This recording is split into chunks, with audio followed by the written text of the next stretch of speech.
अस्सलामुअलैकुम नाजरीन, मैं हूं आपकी होस्ट अस्मा जाजिब और हमारे साथ मौजूद हैं एजीएन की कोर टीम।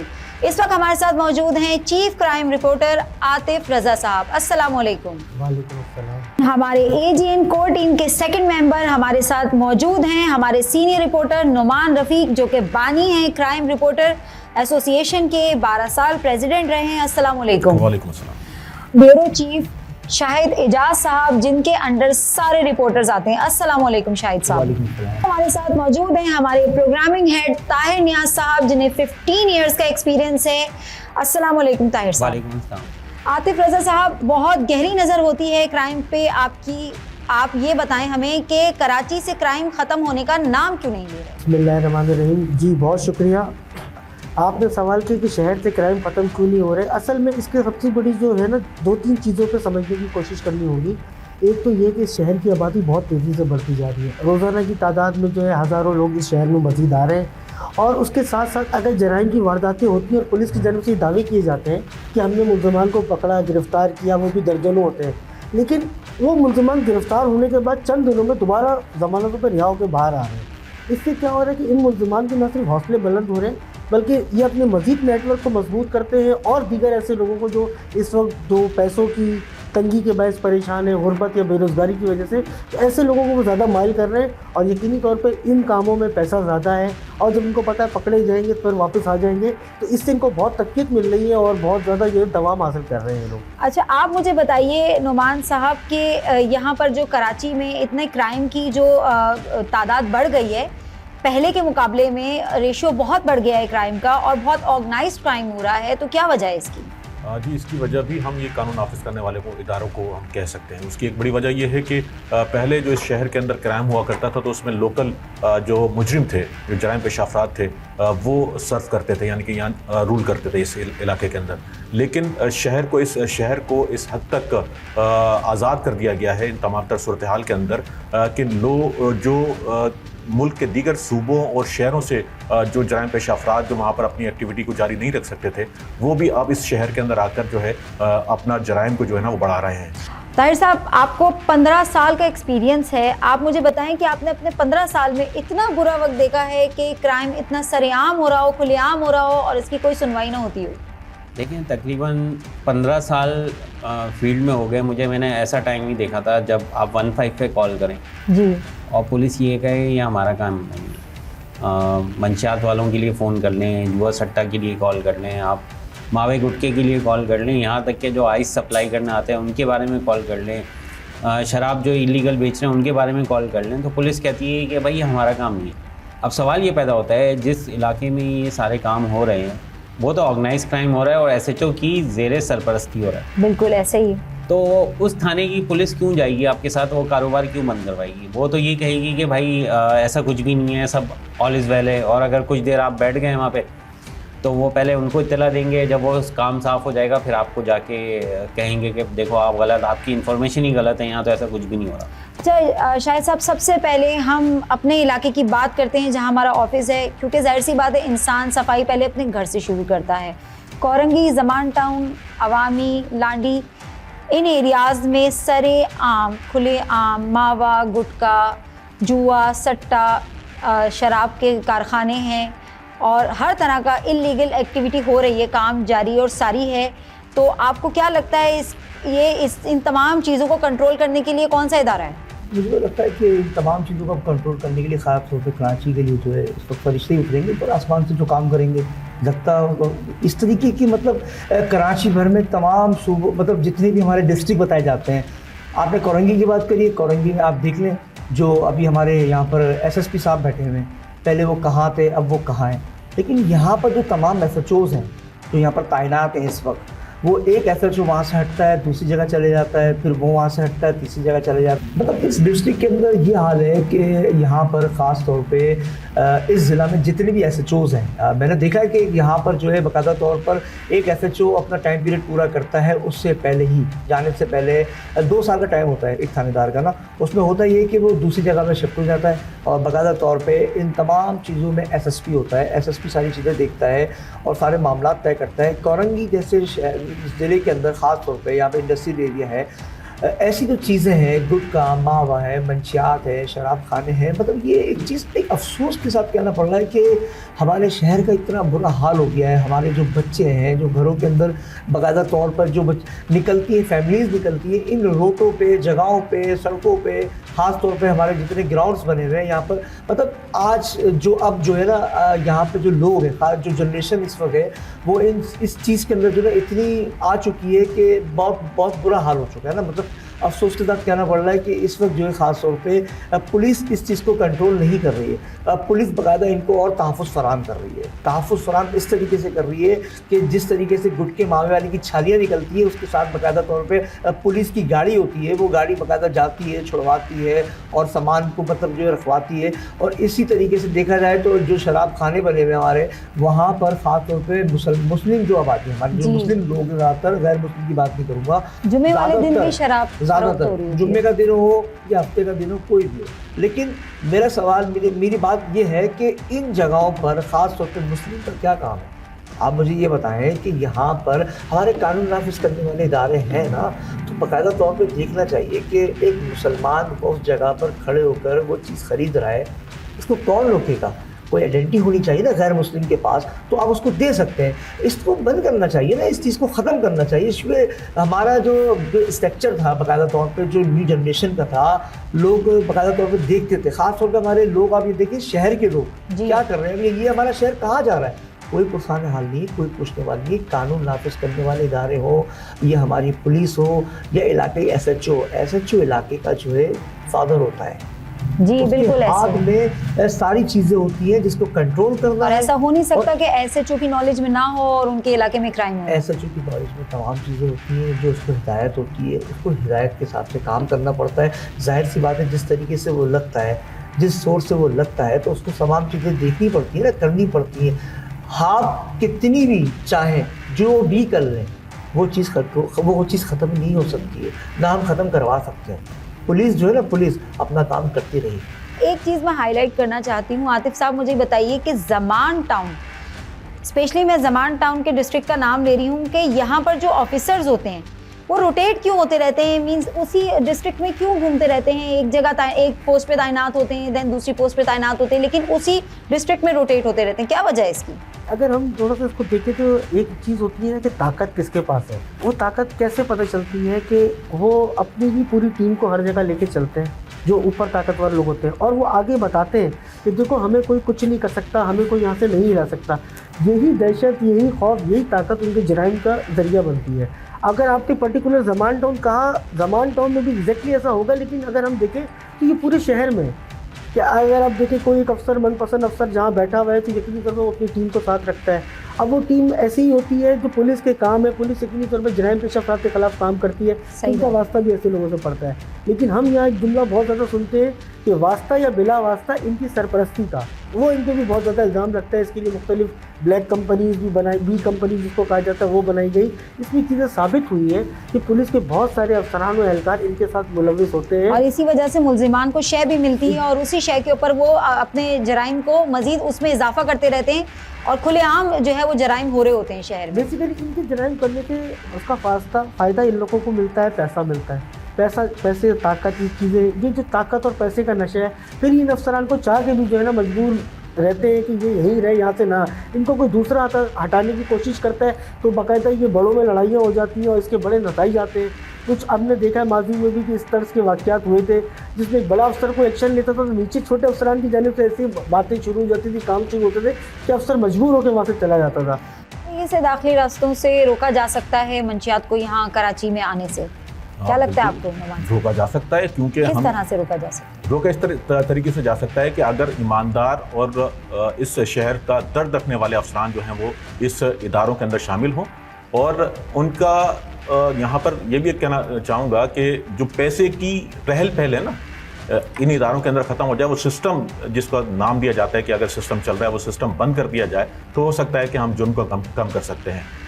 अगर यहाँ पर जो बात की जाए शहर के अंदर जो दाखिली और खारजी रास्ते हैं उनकी तादाद, तो अगर देखा जाए, हम देखते हैं कि हब के रास्ते आप बलूचिस्तान जा सकते हैं, इसी तरीके से सुराबकोट के रास्ते आप हैदराबाद और दीगर जा सकते हैं। सही। नेशनल हाईवे के जरिए आप ठट्टा और उसके दीगर शहर और सूबों की तरफ आप जा सकते हैं। ये 2-3 जो हैं ये दाखिली और खारजी रास्ते समझे जाते हैं, लेकिन नहीं, इसके अलावा भी 27 रास्ते ऐसे हैं कि आप इस शहर के अंदर दाखिल हो सकते हैं। और वो 27 रास्तों के ज़रिए स्मगलिंग जो है ना इतनी उरूज पर है कि आप तसव्वुर नहीं कर सकते। यहाँ से बैरून मुल्क से जितनी भी मंशियात आती है वो इस शहर के अंदर बासानी दाखिल हो सकती है।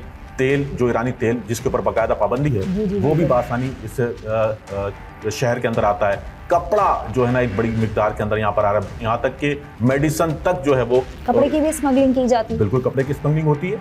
आपने अमूमन देखा होगा कि मुख्तलिफ चैनल्स के ऊपर या हमारे चैनल्स के अंदर जो इस हवाले से खबरें चलती हैं कि फ़लाँ मार्केट के अंदर छापा पड़ा है, फ़लाँ मार्केट के अंदर छापा पड़ा है, वो छापे किस लिए होते हैं? वहाँ से गैर कानूनी कपड़ा, क्योंकि कोई भी शय जो है वो इस मुल्क में आती है तो उसको टैक्स अदा करना होता है। ये तमाम तर चीज़ें वो होती हैं कि जो विदाउट टैक्स जो है ना वो इस शहर के अंदर आती हैं और बिकती हैं। उसका फ़ायदा क्या होता है कि वो जो इस कारोबार से जुड़े लोग हैं वो सारा फ़ायदा वो ले जाते हैं, पाकिस्तान को कोई फ़ायदा नहीं होता। कपड़े से लेकर जो है वो इलीगल तौर पर मोबाइल फ़ोन्स, LEDs वगैरह सब कुछ, यानी मुख्तसरन ये कहा जा सकता है कि जहां देखा जाए क्राइम का बाजार गर्म है कराची में। इतना वेल ऑर्गेनाइज्ड क्राइम हो रहा है, ये पुलिस अफसरान के ज़ेरे सरपरस्ती हो रहा है। उनकी सरपरस्ती के बिना ये इस तरह से खुलेआम सरेआम ये क्राइम नहीं हो सकते हैं। ऐसे ही है ताहिर साहब? बिल्कुल ऐसे ही है। देखें, जो छोटा अफसर होता है ना, सारा नज़ला जो है एक अफसर पे गिरता है, जो या तो SHO होगा या हेड मोरर होगा। ठीक है ना, हेड मोरर की इतनी ज़रूरत है ना SHO की इतनी ज़रूरत है। ठीक है, जो ऊपर अफसरान बैठे हुए हैं, जिनके कंधे पे चांद तारे और तलवारें तक बनी हुई हैं, तो ये मामला वहाँ तक जाता है। ठीक है, अगर मेरी सुपरविज़न में अगर मैं किसी चीज़ को हेड करता हूँ और मेरी सुपरविज़न में मेरे नीचे लोग ऐसा काम कर रहे हैं, कोई गैर कानूनी काम, तो इसका मतलब है मुझ तक बात नहीं पहुँच रही, तो ये मेरी नाअहली है ना। इसी तरीके से पुलिस जो है वो उसमें इंटेलिजेंस का भी एक बाकायदा नेटवर्क है, एक स्पेशल ब्रांच का एक महकमा है। ठीक है, वो हर साल जो है ना एक IR निकालता है। अच्छा, IR में जो है वो तमाम के तमाम जितने क्रिमिनल्स होते हैं उनके नाम भी मेंशन होता है, उनका NIC भी मेंशन होता है, और उस पर किस क्राइम में मुलविस है वो भी लिखा पूरा रिकॉर्ड उनका मौजूद है। पूरा रिकॉर्ड होता है। ठीक है, फिर आपके पास CRO डिपार्टमेंट है जिसके अंदर क्रिमिनल का पूरा रिकॉर्ड होता है। तो इतना कुछ होने के बावजूद, लेकिन फिर भी ताहिर साहब, हमारी रिपोर्ट्स के मुताबिक जिनका नाम IR में मौजूद है वो भी बहुत धड़ल्ले से हम कह सकते हैं कि जो है वो अपना कारोबार जारी और सारी रखे हुए हैं। उन्हें किसी चीज़ का डर खौफ नहीं है, ना कानून का, किसी चीज़ का खौफ नहीं है कि जो है वो उनकी पकड़ हो सकती है। लेकिन सबसे बड़ी बात ये है जज़ा और सज़ा। ठीक है, हमारे यहाँ ये बड़ा इजी हो गया है कि आप अंदर जाएं, ज़मानत करवाएं, बाहर आ जाएं, फिर वही काम करें, अंदर जाएं, बाहर आ जाएं। अब अंदर जाने और बाहर आने में अगर उसके 1 लाख रुपए खर्च हो रहे हैं ना, तो उसकी जो अर्निंग हो रही है वो 10 लाख रुपए हो रही है, 9 लाख रुपए फिर भी उसको प्रॉफिट हो रहा है ना। जी बिल्कुल। आप बताएं, ये गरीब आदमी जो है वो उसकी सैलरी क्या है? 30,000, 32,000।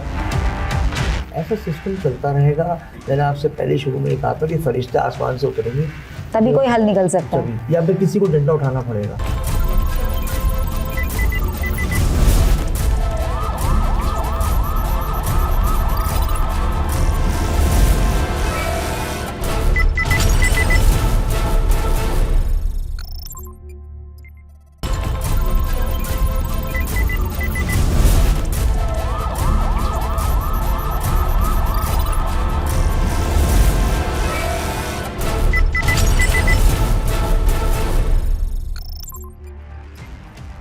अच्छा, ये बताइए नोमान साहब कि ये थाना बराए फरोख्त क्या होता है? थाना बराए फरोख्त, अच्छा, ये बड़ा अच्छा सवाल है। यहाँ पर थाना बराए फरोख्त इसलिए कहा जाता है कि थाने की कोई भी सीट पर आने वाला अफसर बगैर पैसों के नहीं आता। अच्छा, उसको पैसे खर्च करने पड़ते हैं तो उसको वो सीट मिलती है। और उसके बाद होता क्या है, अच्छा, जुर्म भी इसी वजह से चल रहा है। यानी कि अगर मैं किसी सीट के ऊपर आकर बैठ रहा हूँ और मैं उस पर पैसा लगाकर बैठ रहा हूँ तो जाहिर सी बात है मुझे उन पैसों को रिकवर भी तो करना पड़ेगा। सही बात है। तो इस तरीके से होता है थाना बराए फरोख्त। अच्छा, ये थाना बराए फरोख्त की बात तो आपने हमें बता दी। एक और सिस्टम चल रहा है, बीटर सिस्टम। ये बीटर क्या है, बीटर सिस्टम क्या है? इस पर जरा रोशनी डालें। मैंने आपको बताया ना, रिकवरी कहाँ से करूँगा? क्या सिस्टम है, जरा बताएं, आवाम जानना चाहती है। सिस्टम ऐसे है कि मैं अगर किसी सीट पे बैठा हूँ, अगर मैं SHO थाने का, ठीक है, और थाने की सीट पे बैठा हूँ, मैं उन लोगों के पास जो इस शहर के अंदर जुर्म कर रहे ठीक है। हैं, उनके पास उनके दर पर एक एक दुकान के ऊपर नहीं जाऊंगा पैसे जमा करने। सही बात है, लामाला मुझे कोई ना कोई एक बंदा रखना पड़ेगा जो मेरे पैसे जमा करेगा, सही। ठीक है। वही पैसे उठकर मैं अपनी रिकवरी भी करूंगा और आगे अफसरान को भी दूंगा। अच्छा आतिफ साहब, थानों के जो हैं वो पैसे बंधे हुए होते हैं। हमने मावे गुटके की बात की और टारगेट किलिंग की बात की, एक और चीज़ भी है, एक और मुद्दा भी है, ऑर्गेनाइज्ड क्राइम। तो आप ये बताएं कि ये ऑर्गेनाइज्ड क्राइम क्या होते हैं? देखिए बात ये कि जुर्म तो जुर्म होता है, उसको ऑर्गेनाइज करें, लेकिन हम ऑर्गेनाइज क्राइम को यहाँ पर बहुत ज़्यादा चीज़ों में देखते हैं। जैसे अगर आपने भी जिक्र किया गुटके मावे मंशियात का, ये भी ऑर्गेनाइज क्राइम की किस्म ही है। इसके पीछे पूरी माफिया होती है, सारा सिस्टम होता है, सारा काम करते हैं। इसी तरह अगर आप जितने और दीगर जहाँ ऑर्गेनाइज क्राइम, हमारे यहाँ जुए के अड्डे भी चलते हैं शहर में, जो कि बदकिस्मती से हैं। ठीक है, हर जगह हर थाने के रूप में नहीं है, लेकिन बहुत सारी जगहों पर है। लेकिन ये गुटका मावा, अभी हमारे साबका IG सिंध थे गुलाम नबी मेमन साहब, इन्होंने इसके ऊपर बहुत ज़्यादा एक्शन लेने की कोशिश की, जिसकी वजह से बहुत सख्तियाँ भी देखने में आई। इनकी जरूरत से टास्क फोर्स भी कायम की गई। टास्क फोर्स कहाँ है आतिफ साहब? टास्क फोर्स तो कहीं नजर ही नहीं आती।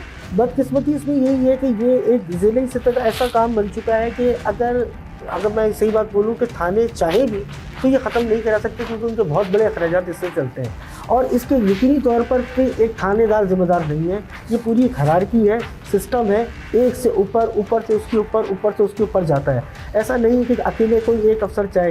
तो ऑर्गेनाइज क्राइम में हम एक काम ये भी कर सकते हैं कि ये सारे अफसरान भी एक साथ मिले हुए और ऑर्गेनाइज तरीके से कर रहे हैं। ऑर्गेनाइज तरीके से क्राइम किया जा रहा है। लेकिन यहाँ पर मैं एक बात और ऐड करूँगा, लेकिन हमने बदकिस्मती एक चीज़ देखी है कि अगर इसमें कोई पकड़ा जाता है, कोई बात मीडिया के सामने आ जाती है, कोई बहुत बड़ी चीज़ खुल जाती है, तो नज़ला सिर्फ और सिर्फ छोटे अफसरान पर, स्पेशली SHO रैंक तक के अफसरान को उतारा जाता है, जबकि फ़ायदा इससे सब ले रहे होते हैं। लेकिन हमने किसी बड़े रैंक के अफसरान के खिलाफ आज तक कार्रवाई होते हुए नहीं देखा। अच्छा आतिफ साहब, ये बताइए कि स्पेशल ब्रांच की IR में अगर किसी का नाम आ जाए, जिन लोगों के नाम आ जाते हैं, तो ये बताएं कि वो दोबारा से किस तरीके से अपना काम शुरू कर देते हैं, उनको बेल किस तरह से मिल जाती है? अगर IR में नाम आ गया तो उसके बाद दोबारा से वो काम दोबारा स्टार्ट कैसे कर देते हैं? असमा सबसे बड़ी बात ये होती है कि IR की क्रेडिबिलिटी जो होती है। हमारे यहाँ एक ज़माने में एक IR रिपोर्ट अगर किसी साफ़ी के हाथ में आ जाती थी तो वो उसकी बुनियाद पर एक तहलका की खबर मचा देता था। वो बात उस IR में लिखा हुआ नाम किसी एक शख्स का बाहर मंजर आम पे आता था तो उसको अछूत तस्वुर किया जाता था। लेकिन गुज़श्ता चंद सालों में जहाँ हमारे माशरे में, ये हमारे इस सिस्टम के अंदर बहुत सारे मसाइल देखने में आए, वहाँ सबसे एक अहम बात ये देखने में आई कि IR के अंदर भी जो है ना, पसंद और नापसंद की बुनियाद पर लोगों के नाम शामिल किए सही बात है, ऐसे ही बहुत सारी इन्वेस्टिगेशन में चीज़ें आई जिसमें अफसरान और एहलकार जो है मुलव्विस भी रहे। और बदकिस्मती से हमारे जो थानों की सतह पर भी इंटेलिजेंस काम कर रही होती है, उसको भी वही लोग चला रहे होते हैं जो थाने के मामला चलाते हैं। तो उस थाने की हदूद में अगर कोई शख्स जुर्म कर रहा है तो ये IR में कैसे उसका नाम लिखेंगे जब इनको नहीं पता क्या कि ये तो हर रोज़ की बुनियाद पर हो रहा है। इस IR रिपोर्ट बनती है, उसके ऊपर सामने वाले काउंटर एक तफ्तीश करवा देता है। होता ये कि कुछ दिन देखते हैं कोई किधर चला जाता है, कोई सस्पेंड हो जाता है कुछ, लेकिन बाद में कुछ अरसे बाद ये पूरा का पूरा निज़ाम वैसे ही और रात गई बात गई वाली कहानी। Exactly, बिल्कुल। अच्छा ताहिर साहब, ज़मान टाउन की बात की जाए तो हमारी इत्तलात के मुताबिक, क्योंकि हम शवाहिद की बुनियाद पे बात करते हैं, तो हमारी जो ये मुसद्दिका इत्तलात हैं उसके मुताबिक कुछ नाम मैं आपके सामने लूँगी। उमर पठान, अमान बर्मी, फैज़ान, आसिफ उर्फ लंबा, राहील, फारूक और आकिब, इनके मुनज़्ज़म तरीके से मावे गुटके के कारोबार हैं और ये सरेआम जारी और सारी है ज़मान टाउन के अंदर। देखिए, हम तो ये जो है ये जो नाम है ये बहुत कम लिखे हुए हैं। इनकी बाकायदा स्पाई वीडियोस हमें हमारे इन्फॉर्मर्स ने बना के दिए हैं। ये तमाम का तमाम अगर आपको शायद देखने में लग रहे होंगे, ये छोटे छोटे नाम हैं, ये बाकायदा आपको 10 मिलियन का जो है ना ये भत्ता दे रहे हैं पुलिस को, डिस्ट्रिक्ट पुलिस को। तो 10 मिलियन का मतलब 1 करोड़ रुपये हो गए। 1 करोड़ रुपये ईजी मनी जो है SHO के लिए है। अब SHO की इतनी औकात नहीं है कि वो अकेला खा जाए, अभी अपने सुपीरियर्स को भी दे रहा होगा। हो सकता है कि इसमें पॉलिटिकल कुछ लोग हों, वो शामिल हों, क्योंकि इतना आज़ाद हमने कभी भी माफिया को नहीं देखा था। ये जो पिछले 3-4 साल गुजरे हैं ना, उसमें ये बिल्कुल ऐसे आज़ादाना तौर पे आप ये देखें, केबिन्स पे हम अक्सर रुकते हैं, कभी आप अगर टॉफ़ी वगैरह परचेज़ करने जाएं तो वो मावा भी वहाँ पे टंगा होता है। जी बिल्कुल, ठीक है, एक छोटा बच्चा अपने बाप की उंगली पकड़ के वो इस केबिन पे जाके पूछता है, बाबा ये क्या चीज़ है। जी, तो आप जब वो इस सवाल का जवाब क्या देंगे आप उसको, ठीक है, सबसे बड़ी बात ये। दूसरा ये कि SHOs को जब हम पहले कॉल किया करते थे कि आपके इलाके में ये जो है ना गैर कानूनी काम हो रहा है और आप हमारे साथ चलें, हम उनको एक्सपोजर देते थे अपने प्रोग्राम में, उनको हीरो बनाते थे बेसिकली। उनकी छोटी सी कार्रवाई को भी अप्रिशिएट करते थे, दिखाते थे कि भाई ये आपने जो है कार्रवाई की है और मुजरिमों को जो है आपने बिहाइंड द बार्स भेजा है।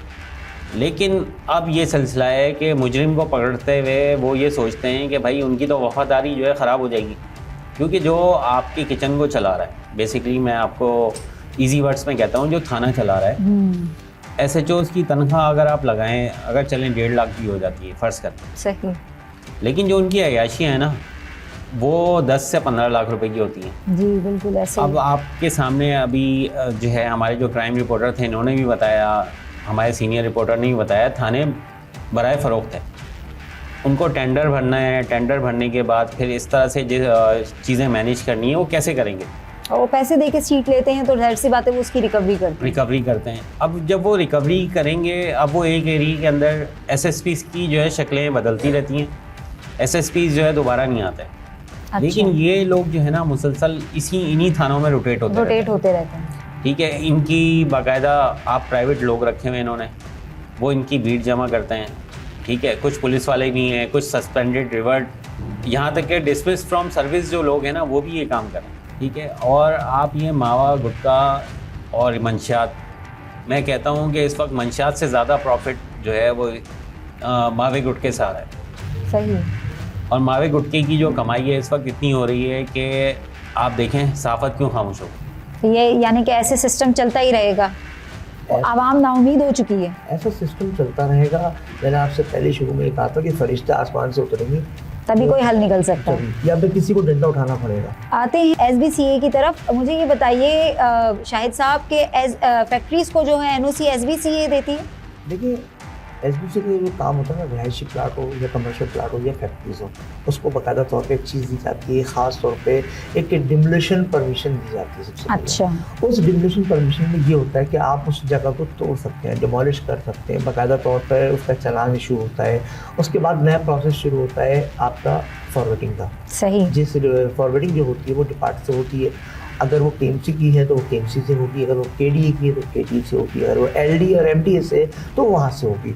उसके बाद जो है वो नक्शे को डाला जाता है SBCA के अंदर। SBCA फिर उसको जो है बाकायदा तौर पर अप्रूवल देती है। अप्रूवल, अच्छा, रिहायशी घर की अप्रूवल तो आसानी हो जाती है, लेकिन वो अभी भी होती हुई नज़र नहीं आ रही, क्योंकि उसमें भी एक सिस्टम चल रहा है। अच्छा। तो सिस्टम ऐसा चल रहा है कि बाकायदा तौर पर अगर अप्रूवल हम कराते हैं ना अपने घर की जाके, तो वहाँ पर जो है असिस्टेंट डायरेक्टर है, डिप्टी डायरेक्टर है, और उसके बाद आता है डायरेक्टर ज़िले का। अच्छा, उसमें ये हो गया है कि उस डायरेक्टर के बाद जो है अब एक कमेटी बना दी गई है। उस कमेटी में वो जाती है और उसकी वो स्क्रूटनी की जाती है कि चालान ये सही बनाए या गलत बनाए, और स्क्रूटनी के बाद जो है वो चालान को जो है बकायदा वो देखने के बाद वो कमेटी का एक मेंबर उसको साइन करता है, अप्रूव करता है, और फिर जाती है DG SBCA के पास। अच्छा। DG SBCA साहब उसको बाकायदा तौर पर फाइनल करते हैं, और फिर उसका बाकायदा डायरेक्टर जो ज़िला का डायरेक्टर था उसके बाद दोबारा फाइल जाती है, वो उसको लिखता है अप्रूव चालान। कितना अप्रोक्सीमेट कितना टाइम पीरियड लगता है? हाँ। कितना वक्त लगता है इन तमाम प्रोसेस में?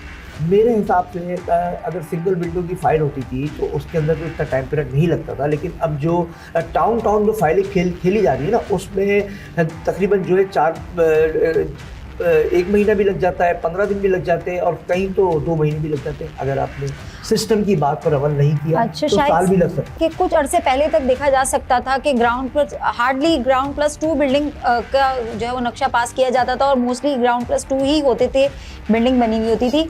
लेकिन अब देखा जा रहा है कि बहुत बड़े बड़े प्रोजेक्ट्स, इंतहाई जो है वो मतलब हम कह सकते हैं कि आसमान को छूते हुए प्रोजेक्ट्स बन रहे हैं, और जगह जगह आपको दिख रहे हैं कि ये बड़े बड़े प्रोजेक्ट्स बन रहे हैं। तो क्या ये सारे SBCA से अप्रूव्ड हैं? देखिए, आपने भी बात करी कि ग्राउंड प्लस 2 का नक्शा होता था, और वो जो है ना उसके ऊपर जो बड़ी बड़ी इमारतें खड़ी कर दी जाती हैं। लेकिन मैं आपको बता दूँ कि ग्राउंड प्लस 2 का हर बिल्डर नक्शा अप्रूव नहीं कराता। अच्छा। जो ग्राउंड से चीज़ उठती है ना, ग्राउंड प्लस 1 और 2 जब ये बनता है ना, तो कुछ इल्लीगल होते हैं जिनके नक्शे होते भी नहीं हैं। SBCA का काम होता है बाकायदा तौर पर नक्शा चेक करना, नक्शे के मुताबिक उस घर को बनाया जा रहा है या नहीं बन रहा है। आपने तबाह कर दिया है इस नौजवान नस्ल को। इस वक्त जो मंशियात का तकरीबन 70% हिस्सा जो है ना इन कॉलेजेस यूनिवर्सिटीज़ के अंदर फर्क होता है।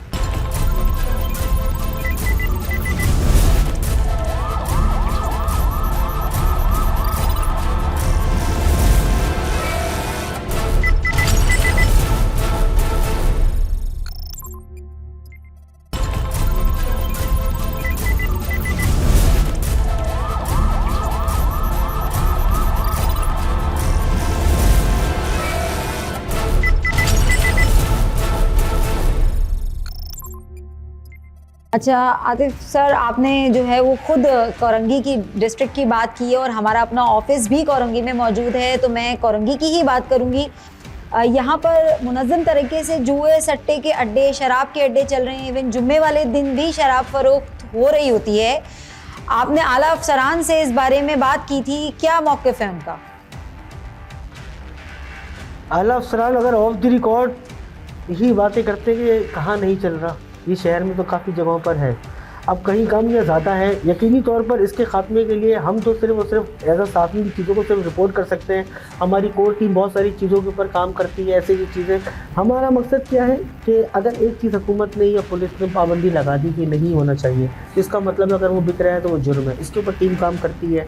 इसमें हमारी टीम को भी बहुत सारी चीज़ों की परेशानियों का सामना करना पड़ता है, कभी कुछ हमारे ऊपर भी नेगेटिव इम्पैक्ट आते हैं, लेकिन बात यह है कि सच सामने लाया जाता है और यकीनी तौर पर हमारी टीम भी लाती है।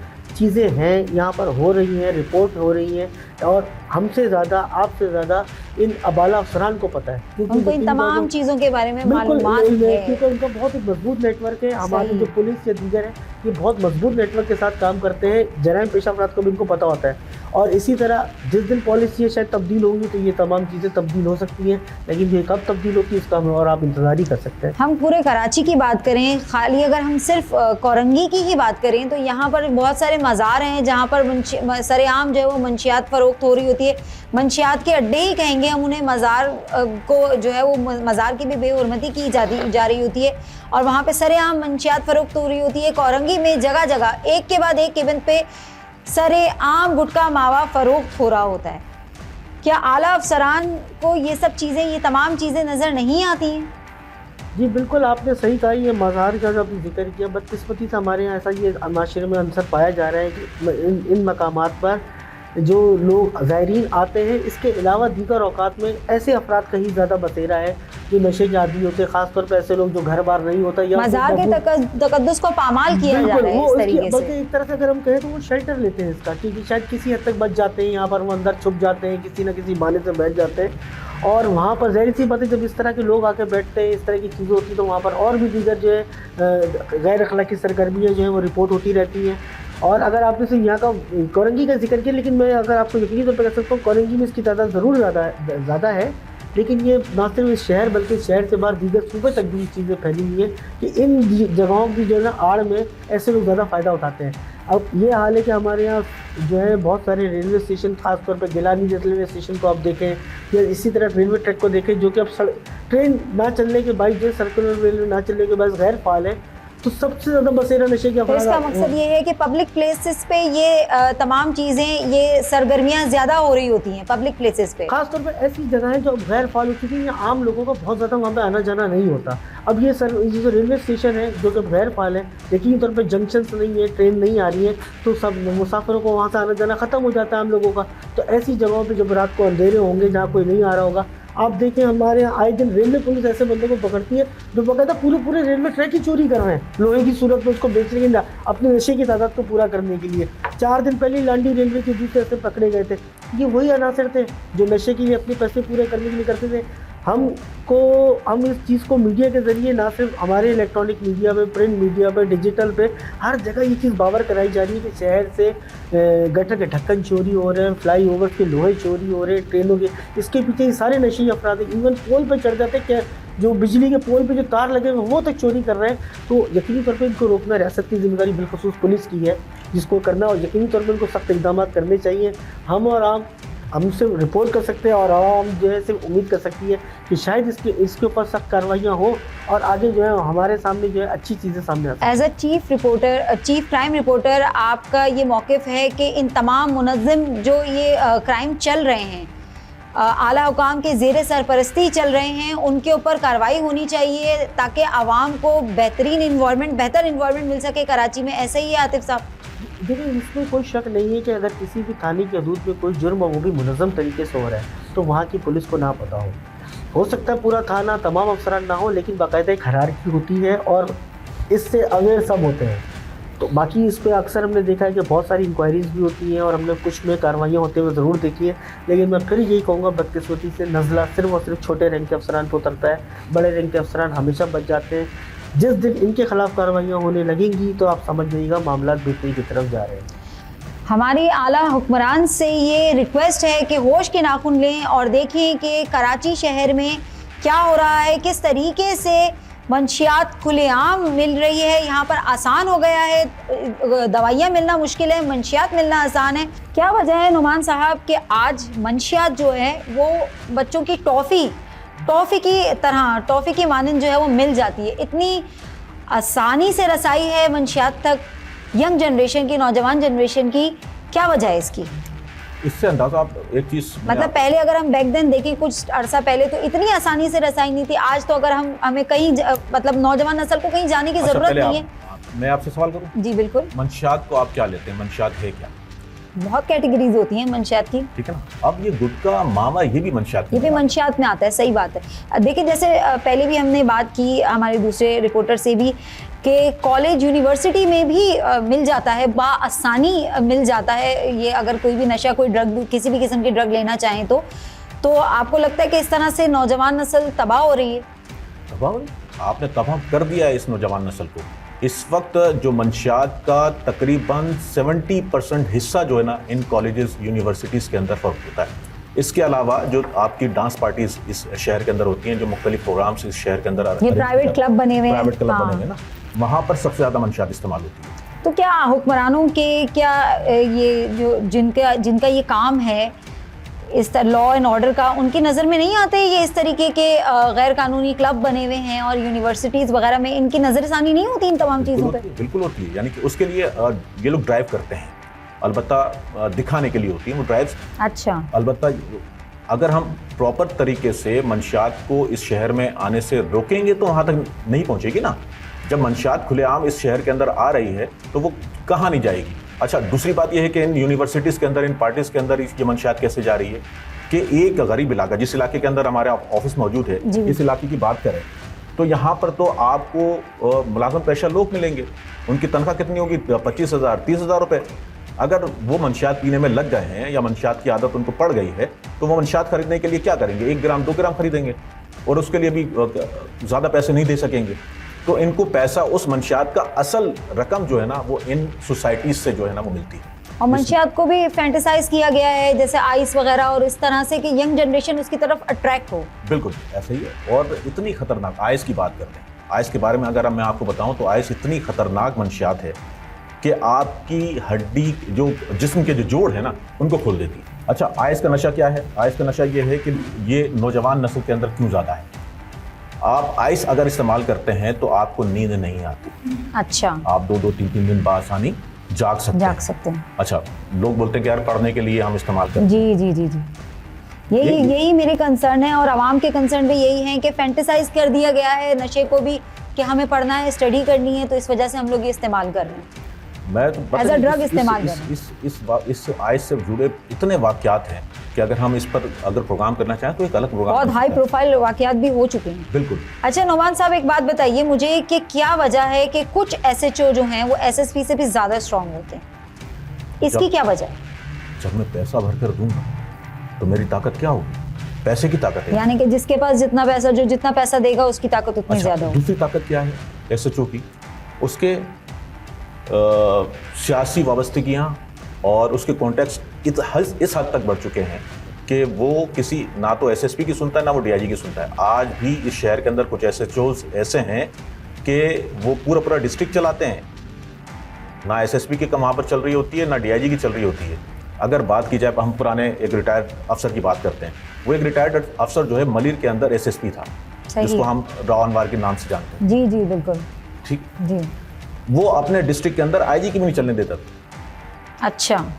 यानी कि अगर वो एक डिस्ट्रिक्ट अफसर है तो डिस्ट्रिक्ट उस पूरा डिस्ट्रिक्ट को खुद चलाता था, किस तरह रन होगा, क्या होगा, क्या नहीं इसको होगा। हम सियासी वाबस्तगियां कह सकते हैं, सियासी जिसकी वजह से वाबस्तगियां बिल्कुल कह सकते हैं। जिसकी और वजह राब्ते, से यानी उतने कि स्ट्रॉन्ग राब्ते ऐसे राब्ते कि जी। जिससे वो किसी दूसरे के ऊपर हावी हो सकता है। खुदा ना खास्ता अगर कोई गरीब आदमी किसी गलत एक्टिविटी में या कहीं लड़ाई झगड़ा भी हो जाए, उसके एवज भी अगर वो चला जाए, जेल चला जाए या थाने तक भी पहुंच जाए, तो उसकी तो कोई सुनवाई नहीं भाई होती। देखें, हर चीज़ की ना एक कीमत है।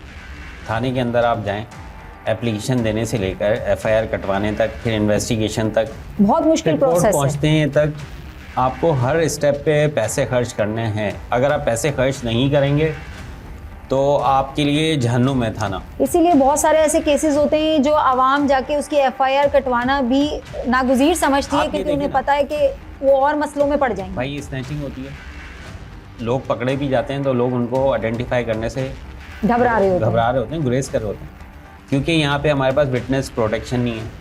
ठीक है, इसके अलावा 10 और मामलात हैं यहाँ पे। असल में जिस तरह हमारे दूसरे रिपोर्टर्स ने, ब्यूरो चीफ ने भी ये बात कही कि वो कोई कह रहा है कि फ़रिश्ता आ जाए आसमान से, कोई कह रहा है मोहम्मद बिन कासिम आ जाए, तो ये मोहम्मद बिन कासिम, ये हमें और आपको जुर्रत करनी है, ये बोलना है। अगर हम खामोश हो जाएंगे ना तो आज जितना बुरा हाल हुआ हुआ इससे भी बुरा हाल हो जाएगा। बिल्कुल सही कह रहे हैं आप ताहिर साहब। आवाम को अपनी आवाज़ खुद बनना पड़ेगा। इन तमाम क्राइम्स, ऑर्गेनाइज क्राइम के ख़िलाफ़ खुद आवाज़ उठानी पड़ेगी, वरना ये इसी तरीके से चलता रहेगा और नौजवान नस्ल तबाह और बर्बाद होती रहेगी। इसी तरीके से फैंटेसाइज करके ड्रग्स को और मंशियात को आम किया जाएगा, जैसे कि हमारी पहले भी बात हुई है। आइस का नाम फैंटेसाइज करके दे दिया गया है, उसके क्या नुकसान आते हैं ताहिर साहब बताइए? कि वो स्टूडेंट्स ले रहे होते हैं कि भाई हमें जागना है, स्टडी करनी है, सबसे उसके पहली एवज लेते बात हैं। कि मंशियात का जो आदी शख्स होता है ना, इस्लाम में जो हराम करार दिया नशे को, क्यों किया? क्योंकि वो तमीज़ भूल जाता है इंसान, इंसानियत के दायरे से बाहर निकल जाता है। आपने अक्सर देखा है कि जो मंशियात वाले रोड पे पड़े हुए होते हैं एक साइड पे, ना उनको दीन का पता होता है, ना दुनिया का पता होता है, ना उनको कपड़ों का होश होता है, ना वो अपनी माँ बहनों को पहचानते हैं, वो उस हाल में पड़े होते हैं। इसी तरीके से जो फरमाबरदारी वाला अंसर है वो हमारी यूथ से ख़त्म होता जा रहा है। ठीक है, ये सारी की सारी जो बुराइयां हैं वो इस वजह से कि कानून सस्ता हो गया और जुर्म जो है ना वो महंगा हो गया। ठीक है, अब जुर्म को करने के लिए, अपना नशा पूरा करने के लिए वो घर के बर्तन भी बेच सकता है, वो किसी का कत्ल भी कर सकता है, वो कहीं चोरी भी कर सकता है। ये सारे मामलात हैं। आप ये सोचें कि ये जो गुटखे मावी की लत है, आप हर तीसरे शख्स का मुंह देखें, उसके मुंह में कुछ ना कुछ है।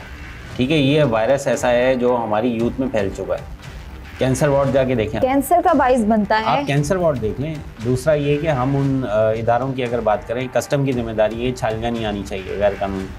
सारी छालियाँ भी आ रही है, सारा जो इंडियन गुटखा है वो भी आ रहा है, सारे मामला चल रहे हैं। दाखिली और खारजी रास्तों पर मुनज़्ज़म तरीके से कार्रवाई करनी चाहिए, नजरसानी करनी चाहिए, देखभाल करनी हम चाहिए। दाखिली रास्ते की भी बात नहीं करते, खारजी रास्ते की भी बात नहीं करते। जो इलाका SHO है ना, ये अगर अपने इलाके में सही तरीके से कानून की रेट कायम करें तो क्यों पहले जैसा निज़ाम जो है कायम नहीं हो सकता? पहले भी तो SHOs थे जो जिनकी मोबाइल से थाने से बाहर निकलती थी सारे जराइम बंद हो जाते थे। आज वो SHOs क्यों नहीं है? बिल्कुल ताहिर साहब, ऐसा ही है। पहले तो कुछ इंसानियत दिखती थी, हर शोबे में कुछ इंसानियत दिखती थी, मगर अब तो ऐसा लगता है कि इंसानों के नाम पर जैसे कोई हैवान बैठे हुए हैं जिनका काम आवाम को सिर्फ नोच के खाना है और कुछ भी नहीं। देखें, आज स्टूडियो में प्रोग्राम करने का जो हमारा मकसद था ना, वो ये था कि हम सारे रिपोर्टर्स और चैनल की जो इंतज़ामिया जो है, ख़ास तौर पे जो हायरकीज़ के जो लोग हैं हमारे, जो रिपोर्टिंग लाइन के और प्रोग्रामिंग लाइन के, हम सारे एक पेज पे आ जाएं। ठीक है, हम सब मिल के इसके ख़िलाफ़ आवाज़ उठाएंगे और जहाँ पे भी, जिस डिस्ट्रिक्ट में, जिस जगह पे भी क्राइम हो रहा होगा, हम सब खुद जाएंगे, ग्राउंड पे खड़े होके जो ना दिखाएंगे। इसमें रेजिस्टेंस भी हो सकती है, कुछ भी हो सकता है। अब देखें, सहाफ़त जो है ना बेसिकली एक कफन है। जब आपने पहना है ना तो इसको आखिर तक लेके, अंजाम तक लेके जाना है। ठीक है, मर गए तो शहीद हो जाएंगे और बच बिल्कुल गए तो सही बात गाजी। है, बिल्कुल सही बात। मैं बहुत मशकूर हूँ आतिफ साहब आपकी कि आपने हमें वक्त दिया और अपना पॉइंट ऑफ व्यू बताया क्राइम के लिहाज से। बहुत शुक्रगुजार हैं हम नौमान रफीक साहब आपके, बहुत शुक्रिया कि आपने हमें वक्त दिया। मैं बहुत शुक्रगुजार हूँ ब्यूरो चीफ साहब आपका कि आपने अवामी मसाइल के ऊपर नजरसानी की। शुक्रिया।